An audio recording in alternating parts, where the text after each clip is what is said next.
Assalamualaikum warahmatullahi wabarakatuh. Sebelumnya perkenalkan, saya Faradika Puspakanigara dari PSIK 5B kelompok B2.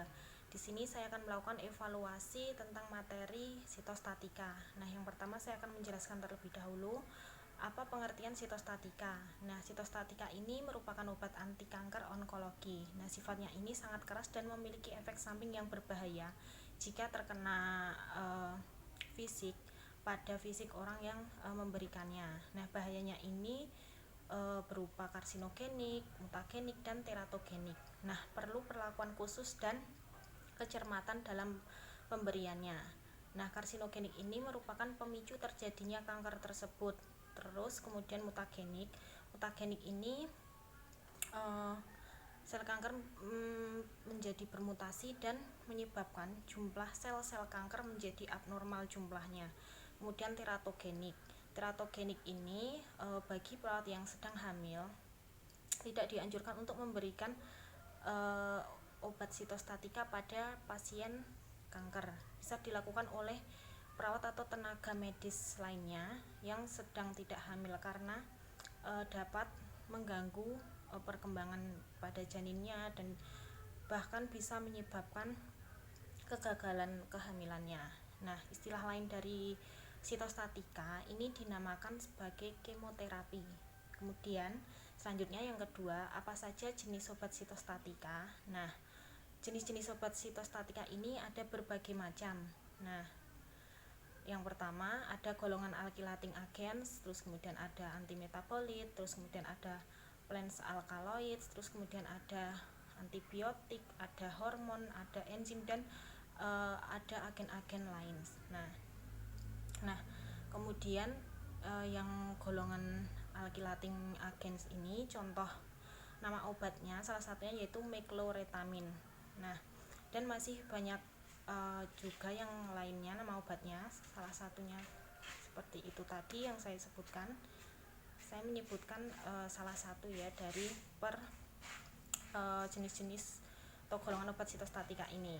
Nah, kemudian yang kedua ada juga golongan antimetabolit. Nah, golongan antimetabolit ini contoh nama obatnya salah satunya yaitu cytosine arabinoside. Nah, dan masih banyak juga lainnya nama obat. Salah satunya adalah itu tadi.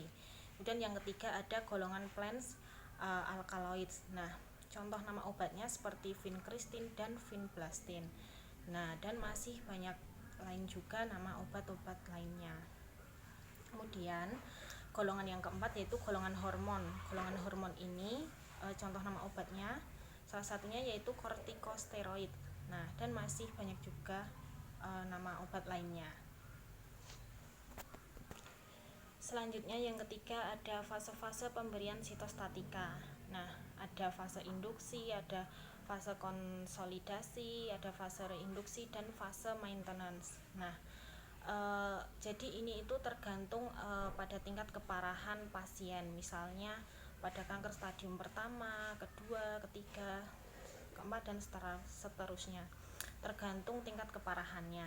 Nah, pada fase ini yaitu menentukan lama atau tidaknya pengobatan tadi atau kemoterapi yang dilakukan.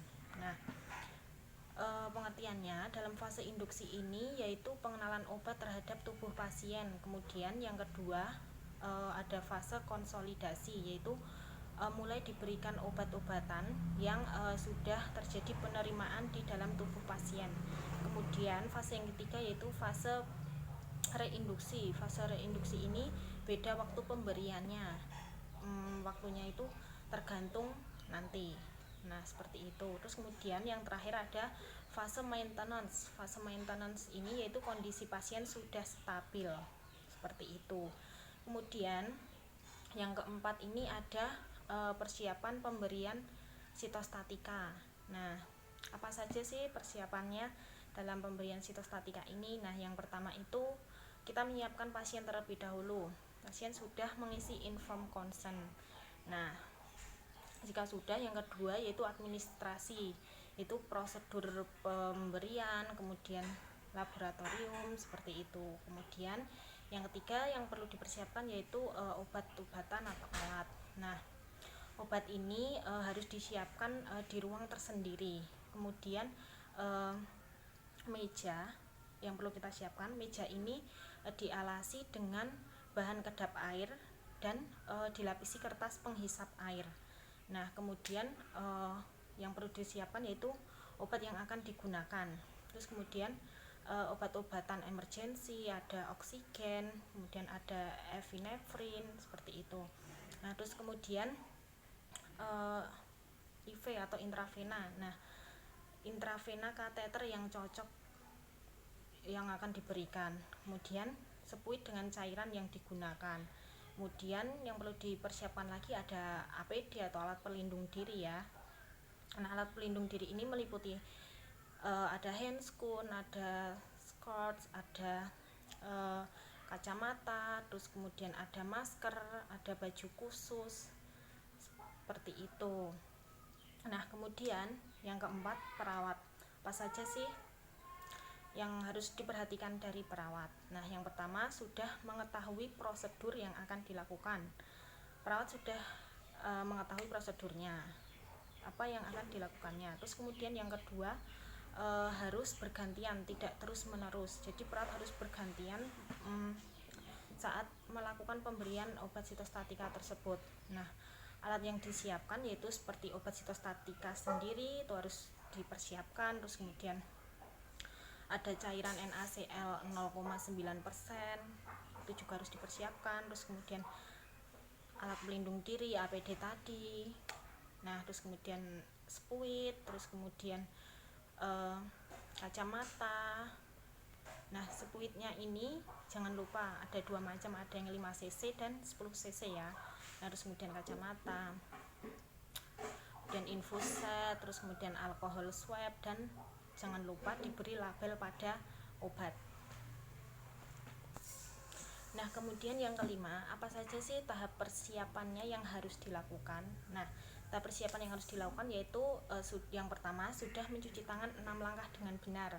Terus kemudian sudah menggunakan APD tadi, alat pelindung diri yang sudah meliputi lengkap tadi ya. Terus kemudian kita melepas aksesoris, semua aksesoris dilepas. Terus kemudian menggunakan baju pelindung dan sepatu, kemudian menggunakan double masker untuk bagian dalamnya. Terus kemudian untuk bagian luarnya kita bisa menggunakan masker N95. Terus kemudian kita juga bisa menggunakan pelindung kepala, terus kemudian kacamata pelindung tadi ya. Terus bisa juga menggunakan sarung. Terus kemudian kita menggunakan sarung tangan steril. Nah, seperti itu. Itu tahap persiapannya. Terus kemudian yang keenam, ada juga tahap pelaksanaannya. Apa saja tahap pelaksanaannya? Nah, yang pertama kita sudah mencuci tangan. Jika kita sudah mencuci tangan, kita kemudian memilih area penusukannya yang tepat. Nah, kemudian kita lakukan dengan teknik aseptik. Nah, jika sudah kita hindari terjadinya kebocoran sarung tangan tadi ya. Kita pastikan sarung tangan yang kita gunakan ini tidak robek, tidak rusak dan sebagainya. Pokoknya harus diperhatikan. Terus kemudian pakai pelindung. Terus usahakan jangan ada obat yang tercecer. Nah, kemudian wajah juga jangan terlalu dekat pada saat waktu membuka obatnya. Itu harus diperhatikan juga. Terus kemudian buat label pada spuit. Seperti yang sudah saya katakan tadi, jangan lupa diberikan label pada spuitnya. Nah, kemudian kalau obat tercecer, nah kita bisa segera dibersihkan dengan kertas penghisap dan masukkan obat kemo tadi. Nah, jika kita sudah membersihkan tadi bagian obat yang tercecer, kita kemudian bisa langsung memasukkan obat kemo. Nah, jangan lupa yang terakhir kita tetap harus memonitor pasien. Nah, kemudian yang ketujuh, apa saja sih hal-hal yang penting perlu diperhatikan? Nah, ada beberapa hal yang penting harus diperhatikan. Yang pertama, hal yang perlu diperhatikan ditempatkan di ruang isolasi. Kemudian yang kedua, penunggu disediakan seperti perlengkapan seperti baju khusus, kemudian masker dan topi. Itu bisa kita sediakan kepada pengunjung. Nah, kemudian kita bisa melakukan tindakan dengan teknik aseptik, kemudian melakukan pendidikan kesehatan pada keluarga, terus kemudian bila mungkin alat alat makan dan alat medis ini kita disendirikan seperti itu. Nah, kemudian selanjutnya yang ketujuh, kita harus ingat apa sih prinsip 8 benar prinsip pemberian obat. Nah, perlu kita perhatikan 8 prinsip pemberian obat dan perhatikan juga jenis obatnya. Akan ada obat yang berlabelkan LASA, LASA, yaitu look alike, sound alike. Nah, itu obatnya itu yang hampir mirip-mirip seperti itu harus diberi label atau tulisan LASA supaya nanti pada saat perawat atau tenaga medis lain yang mengambil obatnya juga akan lebih mencermati lagi nama obat tersebut. Nah, misalnya ini obat LASA itu seperti cefotaxim sama ceftriaxone. Itu kan sound alike, look alike, sound alike ya.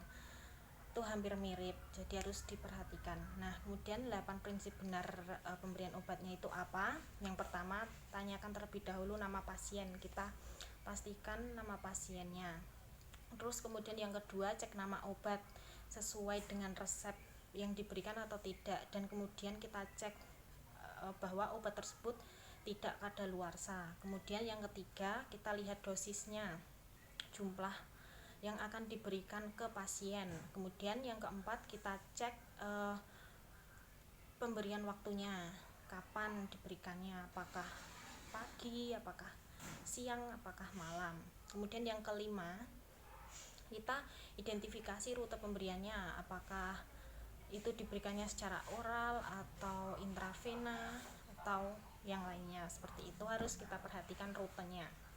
Nah, kemudian yang keenam, ada berikan penjelasan tindakan yang akan dilakukan. Jadi kita menjelaskan kepada pasien apa tindakan yang akan kita lakukan.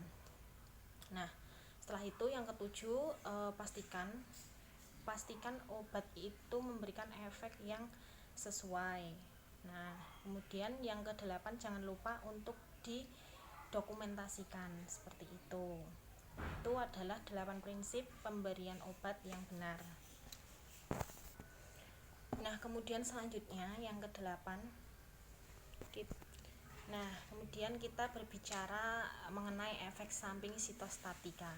Nah, apa saja sih efek samping sitostatika? Nah, sebenarnya efek samping ini tergantung jenis obat yang diberikan, karena efek sampingnya itu bermacam-macam. Nah, tergantung jenis obatnya yang diberikan. Nah, yang pertama contohnya seperti vincristin, itu efek sampingnya akan terjadi seperti konstipasi, kemudian paralitik ileus, kemudian gangguan sensori, kemudian stomatitis, kemudian bahkan dapat terjadi gangguan neuralgia. Kemudian yang kedua contohnya seperti sitostatika dexamethasone. Ini efek sampingnya seperti ini kan meningkatkan glukokortikoid dan kemudian menurunkan mineral kortikoid. Nah, ini juga mempengaruhi protein, karbohidrat. Nah, seperti itu, dan kemudian dapat menyebabkan efek samping seperti osteoporosis, hipertensi, dan hiperglikemia. Nah, kemudian yang ketiga, contoh efek samping dari sitostatika L-asparaginase.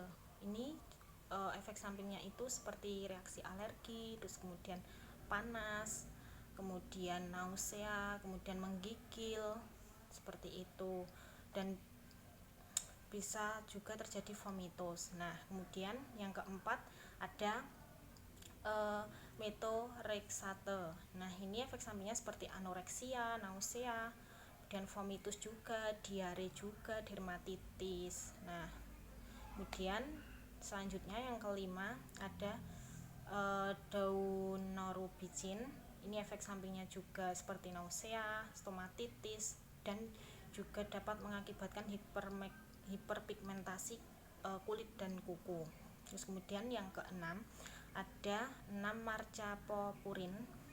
Ini efek sampingnya seperti gangguan fungsi hati, kemudian leukopenia, trombositopeni, anoreksia, kemudian vomitus, nausea, stomatitis, dan imunosupresi.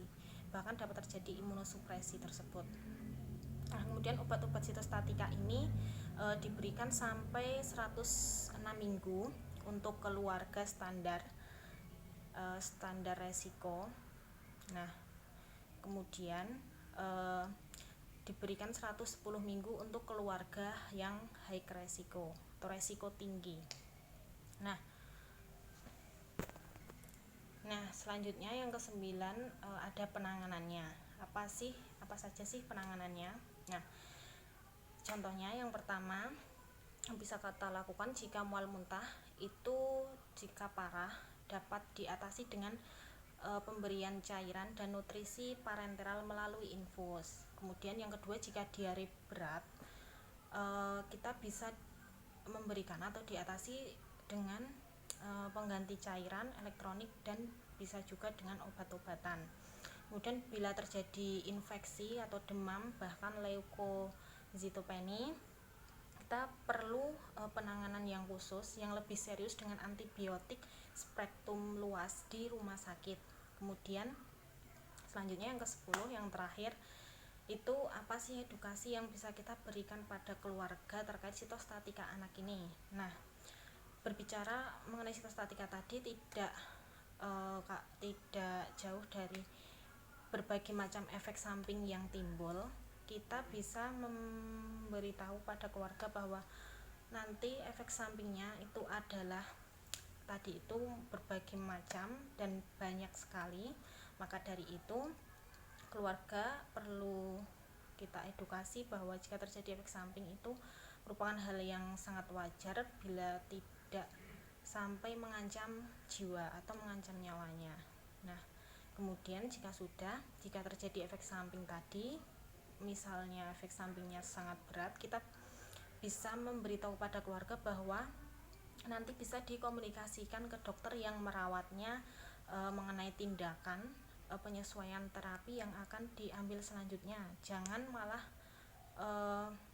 keluarga itu beralih kepada pengobatan alternatif lain yang belum memiliki bukti ilmiahnya. Jadi kita tekankan pada keluarga bahwa keluarga harus tetap memantau